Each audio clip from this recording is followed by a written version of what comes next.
quantas vezes eu queria simplesmente poder deitar meia hora, uma hora e dormir, sem preocupar, mas eu não podia sequer deitar e dormir, porque eu não tinha quem ficasse com eles. Eu lembro de uma Kélia desesperada, e eu acho que o que tem de diferente é que aqui eu só sabia que eu tinha alguma coisa, só não sabia o quê. E hoje não, a partir do momento que eu soube, eu consegui clarear as minhas ideias, os meus pensamentos, e eu consegui ter uma luz por qual caminho trilhar para ajudar meus filhos.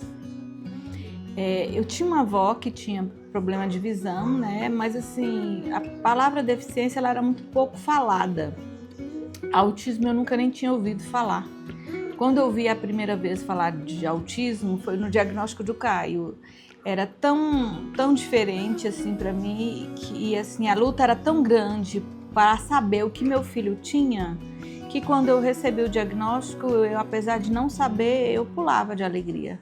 Eu lembro que era uma euforia muito grande, porque agora eu conseguia dar nome para o que meu filho tinha, para aquela ansiedade, para aquela desorganização, para aquele vulcão em erupção, né? Que eu sabia que tinha alguma coisa, mas eu não sabia onde. Ali eu soube que não era mais eu a culpada.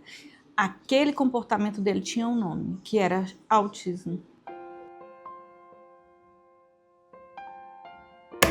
Run back, entendi.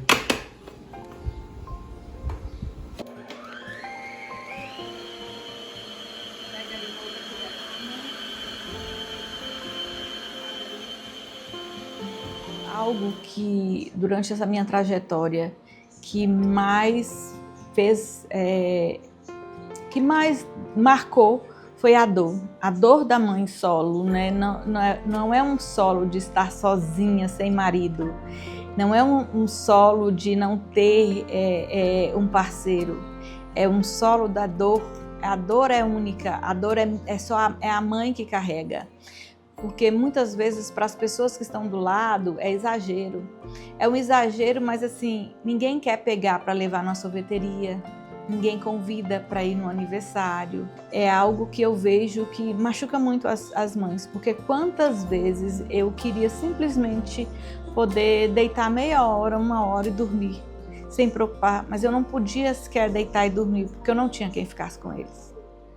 Então o Yuri já foi muito mais tranquilo, mas o Caio era um vulcão em erupção, ele não parava quieto. Às vezes eu precisava dormir e meu marido tinha que ficar com ele enquanto eu cochilava, mas quando ele não aguentava ele tinha que me chamar para poder ficar com o Caio, porque ele tinha que trabalhar no outro dia. Então era muito difícil, porque eu não conseguia ter uma vida social, para sair no barzinho, enquanto estava ali, distraía em questão de segundo, ele ia na mesa do outro, pegava uma batata frita, eu tomava refrigerante, então assim, era cansativo o tempo todo.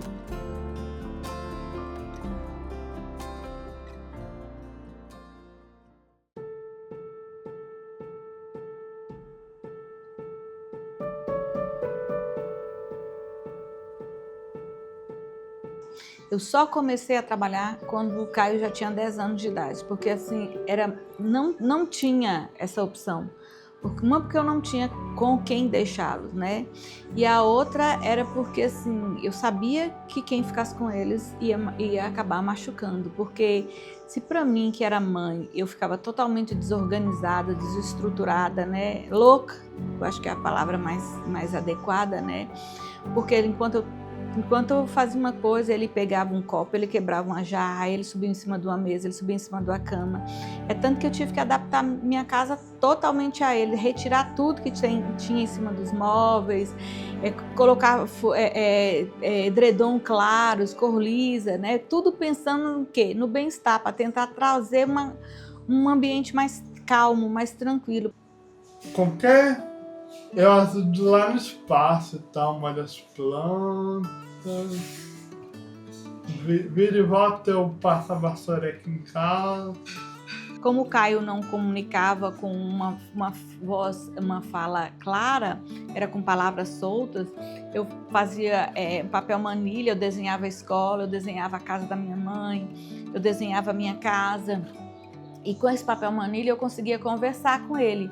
Onde que você foi? Aí ele apontava que ele tinha, por exemplo, na escola, que ele tinha ido no parquinho da escola, né?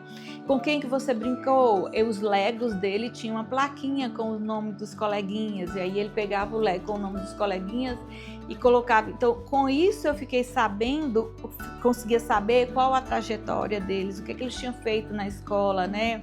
Inclusive, eu sabia até quando a professora tinha falado, tinha brigado, tinha colocado de castigo, porque ele conseguia me comunicar comigo através desse mapa, né, desse desenho e dos bonecos Lego, né?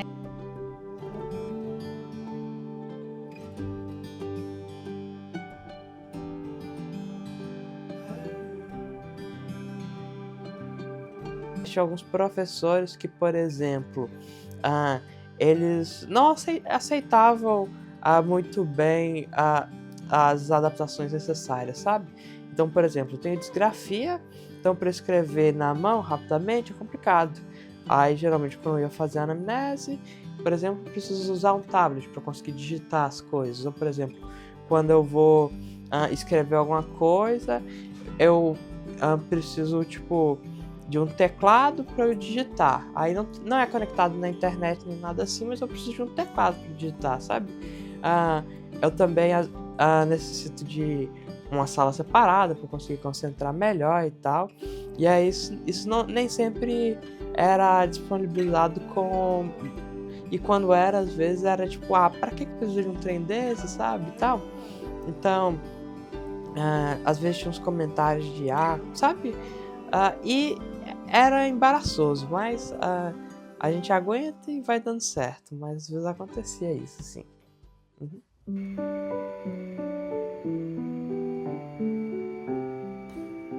Não existia rede de apoio, até porque meus pais não moravam aqui na cidade, né? Depois, com o passar do tempo e o fato de aqui em Montes Claros é tudo muito mais distante do que cidade pequena, né? Falo que a rede de apoio que eu tive quando meus filhos eram pequenos, principalmente na época do Caio, que é essa busca do diagnóstico, essa busca de informação, eu falo que foi as famílias da ANDA, a Associação Norte Mineira de Apoio ao Autismo, que é uma associação que nós, pais e alguns profissionais da saúde, nós juntamos para que a gente pudesse encontrar nos finais de semana e trocar informação. Então ali era o local onde que a gente podia falar das nossas dores, chorar, trocar informação. Então essa era a minha rede de apoio. Na minha época não, a gente não conseguia nem profissionais para poder... Quando a gente chegava no profissional e perguntava, meu filho tem autismo, você sabe me dizer qual a comorbidade que ele tem? Os médicos não sabiam falar isso. Vem, bebê, vem, vem.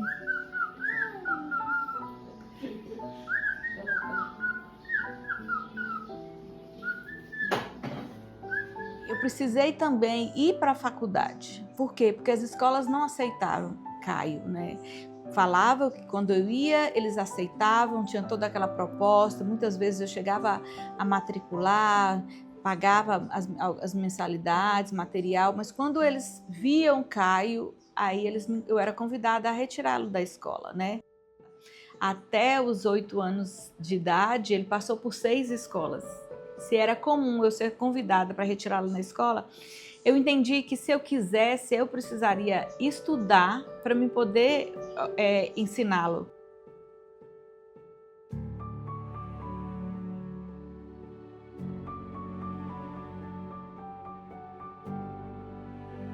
O fato de ter ido para a faculdade, feito pedagogia, depois psicopedagogia, neurociência, educação especial, eu não fiz isso pensando em buscar uma profissão. Eu fiz isso pensando, meu filho está na escola, mas até que dia? E essa dificuldade que eu tive na infância fez com que eu tivesse uma rotina muito estruturada. Horário para tudo. E isso transformou a vida dos meus filhos. Sou estágio, aí eu chego aqui, estudo mais um pouco, e isso se repete até eu ficar de férias e aí eu fico desocupado, não faço muita coisa não. Mas eu basicamente tento variar as formas de estudo, mas a minha rotina é bem fixa. E eu não me importo muito, eu gosto dessa rotina fixa, sabe?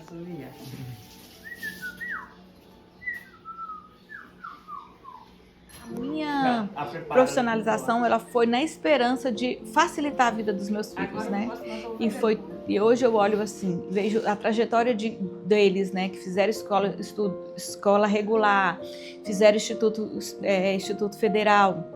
E hoje Yuri está no 8º período de medicina de uma faculdade pública, né? Call it Secret Agent. Yeah. Besides, the movie has nothing with Secret Agent. Yeah, I like that it ended up not having anything to do with secret agents because it ended up fitting the vibe of not Divisor knowing. de água. Eu no passado eu nunca imaginaria que eu iria viver o que eu vivo hoje, nessa tranquilidade, nessa paz, nessa harmonia que tem dentro da minha casa. Por causa que 3 pés, matematicamente, independente da superfície, se a gente virar, sempre tem alguma configuração que ele consegue ficar estável, sabe? Parado, mesmo que demora. Mas o motivo que as cadeiras não são assim é por causa que amplia o centro de gravidade e aí a pessoa pode mover mais sem desequilibrar e sem cair. É por isso que tipo, é com 3, cadeira com 4. E o que você mais gosta de sua mãe? Eu gosto que ela é uma ótima cozinheira, ela é bem atenciosa, ela é bem bondosa comigo. E o que você mais admira de sua mãe? Eu acho que o que eu mais admiro na minha mãe é o amor que ela tem por mim, por meu irmão e a determinação dela que vem junto disso.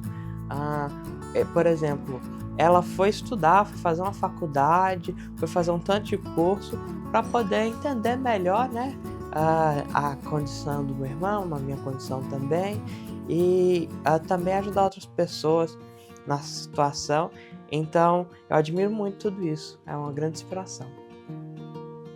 Diria para aquela de 15, 20 anos atrás? Olha, pensando nisso, eu sinceramente, eu acho que mais de dizer, eu acho que eu daria um abraço, sabe? Porque assim, era tanta dor, tanto sofrimento, era o choro contínuo e sem esperança, né? E hoje, estar onde eu estou, vendo meus filhos como adultos, né, formados, com respeito, com dignidade, eu acho que eu diria para ela assim, você venceu, parabéns, você conseguiu.